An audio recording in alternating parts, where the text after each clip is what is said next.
paling memuaskan kalau kita udah bisa nyelesain produk pertama dan bisa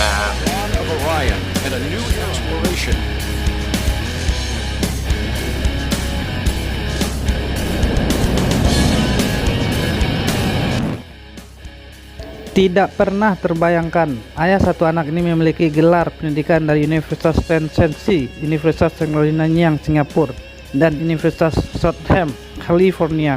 Sebelumnya dia tidak pernah bercita-cita untuk berkarir ke bidang roket, terlebih dahulu ke astronot. Bapak saya nganjurin ambil ada industri engineer atau teknologi industri. Marco menceritakan pada VOA Indonesia.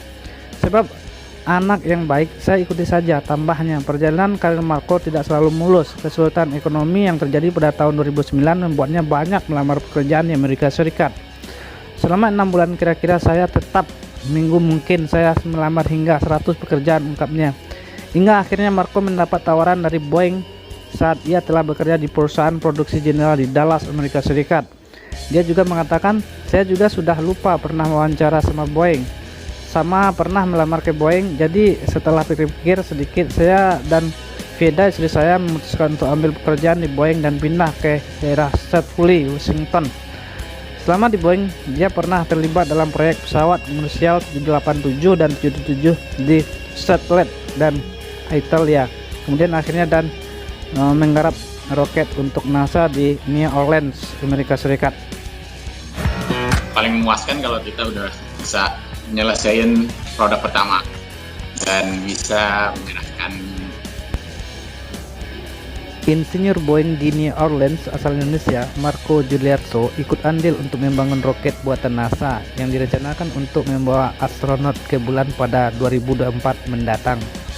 Roket yang akan digunakan untuk misi NASA ke bulan pada 2024 adalah roket SLS, Space Launch System, yang disebut akan jadi roket terkuat sebab roket ini mesti membawa muatan yang cukup banyak untuk misi Artemis tersebut. Pasalnya, salah satu ambisi Artemis adalah menempatkan manusia di bulan selama seminggu, sehingga roket ini mesti mengangkut kapal ruang angkasa Orion, astronot dan kargo besar ke bulan dalam satu kali penerbangan.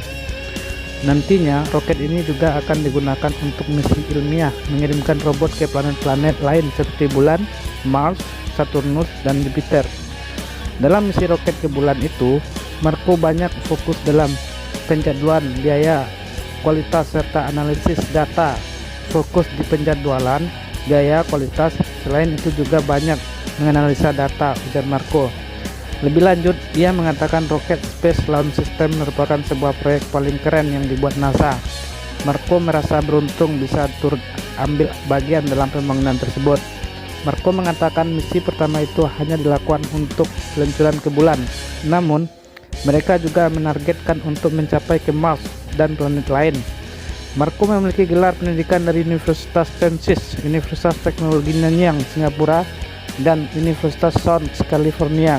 Ia mengaku tidak pernah bercita-cita untuk berkarir ke dunia astronauts. Nggak pernah bercita-cita untuk berkarir ke roket, apalagi ke space. Apalagi saya nganjurin ambil aja industrial engineer atau teknik industri. Sebagai anak yang baik, saya ikut saja, kata Marco seperti dikutip VOA. Melansir dalam LinkedIn, Marco juga bekerja di Boeing sejak Oktober 2010. Sejak saat itu, ia kerap berpindah negara untuk mengajarkan berbagai proyek Boeing. Tak hanya di AS, tapi sempat juga ke Kanada, Italia. Kisah Marco masuk ke perusahaan Boeing bermula pada 2009 ketika ekonomi United States sedang mengalami kesulitan. Krisis ekonomi pada 2008 membuat Marco kehilangan pekerjaan dan mesti melamar ke lebih dari 100 pekerjaan selama 6 bulan. Ekonomi kan lagi susah di tahun 2009, jadi saya banyak melamar kerja di United States selama 6 bulan. Saya kira semua melamar 100 pekerjaan sebenarnya. Namun pada saat itu ia bekerja di perusahaan produksi jendela di Dallas, Amerika Serikat. Dia mendapat tawaran dari perusahaan penerbangan Boeing untuk bekerja sana.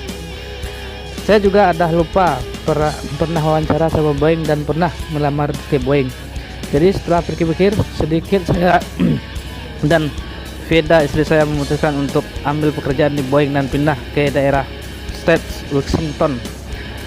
Selama di Boeing, ia terlibat dalam beberapa proyek pesawat komersial, diantaranya Boeing 787 dan Boeing 777, hingga ia akhirnya menyerap roket untuk NASA di New Orleans.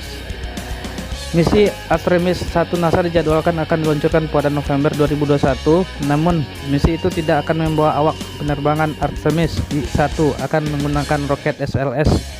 Saat ini roket raksasa SLS masih dalam tahap uji coba dan akan lepas landas untuk pertama kalinya dengan kapsul Orion. Selanjutnya akan ada misi Artemis 2 pada tahun 2023, akan membawa astronot mengelilingi bulan tetapi tidak akan mendarat. Sementara itu Artemis 3 akan dilakukan pada 2024 untuk membawa astronot tinggal di bulan selama seminggu dan akan mengerjakan 2 hingga 5 aktivitas luar angkasa.